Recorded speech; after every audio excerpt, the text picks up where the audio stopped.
It is important in the area of motivating yourself. It's important to know why you're doing it, because that mind will say, why bother? Why go through all this? This is too hard. No, throw in the towel. It's not worth it. Has it ever said that to you before? Here's how you can handle that. Here's how you override that. Write down 5 reasons why you deserve it. Why do you deserve what you want? Why you? Why do you deserve it? What meaning and value will it bring to your life? What's so different about you that you deserve your goal or this goal?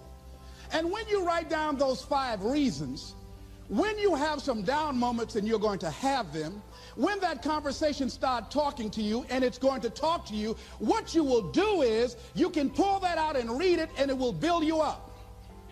It will be your rod and your staff to comfort you through some challenging moments, because you're going to have some. Life will knock you between the eyes. It will catch you on the blind side, come out of nowhere, stuff you can't anticipate that will knock the wind out of you. You want to give up. That's why it's important for you to work on yourself, listening to tapes, building yourself up, talking to yourself with power, feeling, and conviction, building yourself up day in and day out, because it's coming. Life will send you some curves you cannot anticipate. The next thing is that whatever you do, you want to develop technical mastery. You want to be the best at what you do. You want to master it. See, part of self-motivation is you've got to find something that gives you a strong sense of competence. Well, you become known for that. You develop a reputation of being good at doing that.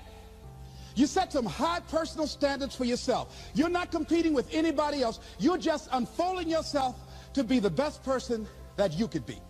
That you want to give the best quality service that you can give, because that is a statement about who you are. The other thing that's the key to self-motivation is recognize the fact that you're going to get into some slumps. Recognize the fact that you're going to encounter a great deal of failure in life. It goes with the territory. But in the face of that, you want to be relentless. When you want something, you don't expect everybody to say, oh, come on in. Oh, you want this? Oh, great. We want to give this to you. You're such a nice person. You're doing it for your family, aren't you? Great. No, life isn't like that. No, many doors will be closed in your face. Many loans that you will want. And they'll say, no, you don't have enough collateral. You don't have enough credit. And most people will give up. But you've got to decide that I'm going to be fearless. I refuse to be denied. And I'm going to go all out. I'm going to be relentless. I don't care how many no's I encounter. You can't make a basket unless you shoot the ball. You can't hit a home run unless you take a swing at it. Most people won't even take a swing. Well, I probably won't make it anyhow. That's the conversation within. They probably won't give it to me anyhow. If you want something, you've got to be relentless. You've got to decide, I deserve this, and I'm going to have it. And you go all out to get it. That drives you. The next thing is that when you want something out of life, you've got to be willing to go into action. Don't wait around for things to be just right. Don't wait for things to be perfect. Don't wait for the ideal situation. It will never be ideal. There will always be a reason. Well, as soon as the children grow up, or as soon as I pay my bills, or as soon as I get my divorce, as soon as I get enough money together, do what you can, where you are with what you have, and never be satisfied. A lot of people never take a chance in life. They don't want to take any chances. They want the situation to be ideal. See, that's not walking by faith. That's walking by sight. If I can see it, I'll do it. No. That's a lot of people saying, if I can see it, I'll believe it. No. If you believe it, you can see it. And don't be disturbed because no one else can see it. That's not unusual. That is ordinary. But because you want some different kind of results in your life, you've got to be willing to be unreasonable. If you want unreasonable results in your life, you've got to be willing to be unreasonable. Part of being unreasonable, you don't judge according to appearances. Part of being unreasonable, you can see it because you believe it. That's part of being unreasonable. Part of being unreasonable, you're like Paul, who said, you must have the faith to call forth those things that be not as though they were. That's part of being unreasonable. Most people won't do that. Most people say, call me when you get it together. Then I'll support you. The other thing is that one of the keys to self-motivation that empowers you is that you want to find a cause larger than yourself. Find something that you can contribute to. Find something that you can make a difference because you can. Part of what feeds your larger vision, part of what gives you a reason for being, part of what gives you your life is being able to give something back. Say, I can't afford to give anything. You can't afford not to give. Give your time.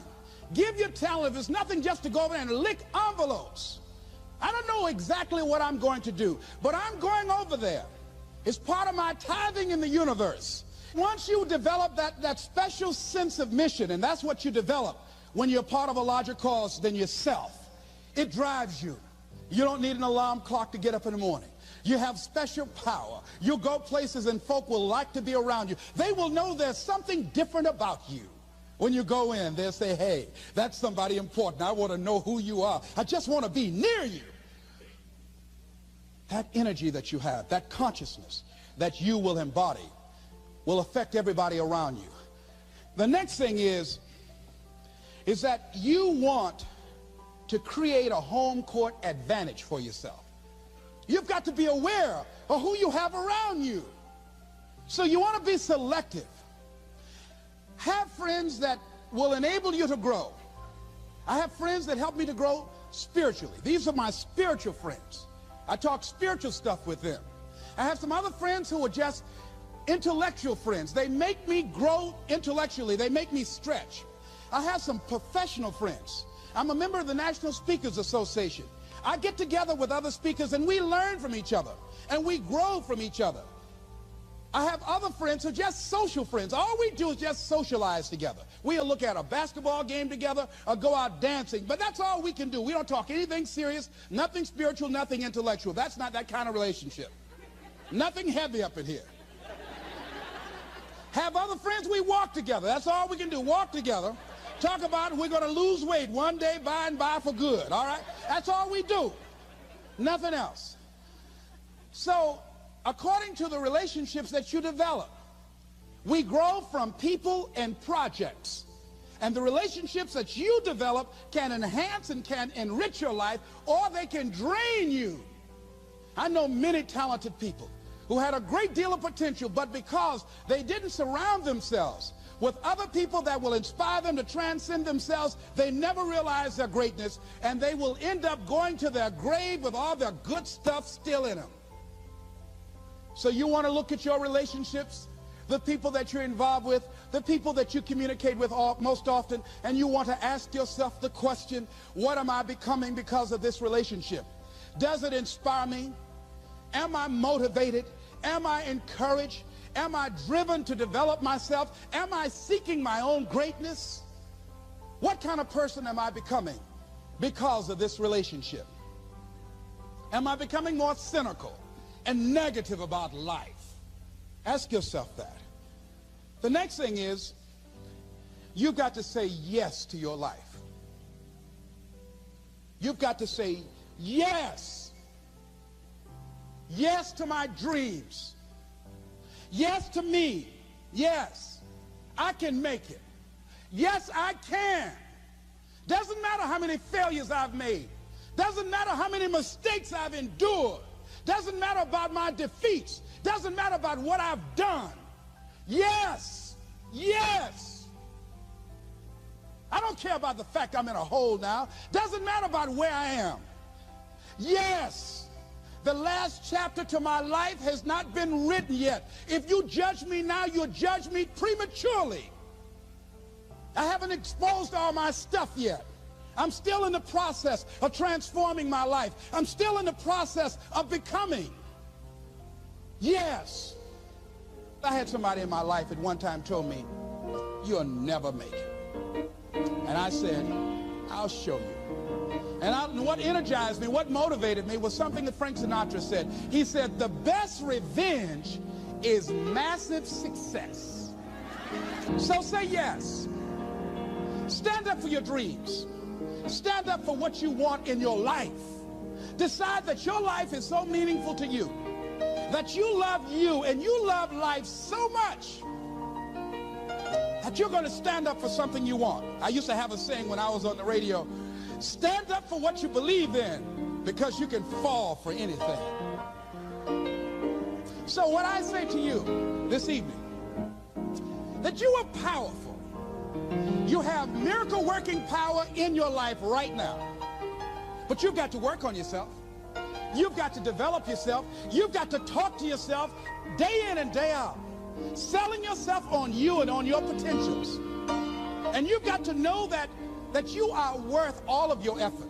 And that the key to your motivation, as you get a larger vision of yourself, is to know that you have something to give. Is to know that you have a reason for being in the universe at this point in time. I want you to stand up for your life right now. Anybody want to stand up for your life? Stand up for your dream? Stand up for your dream.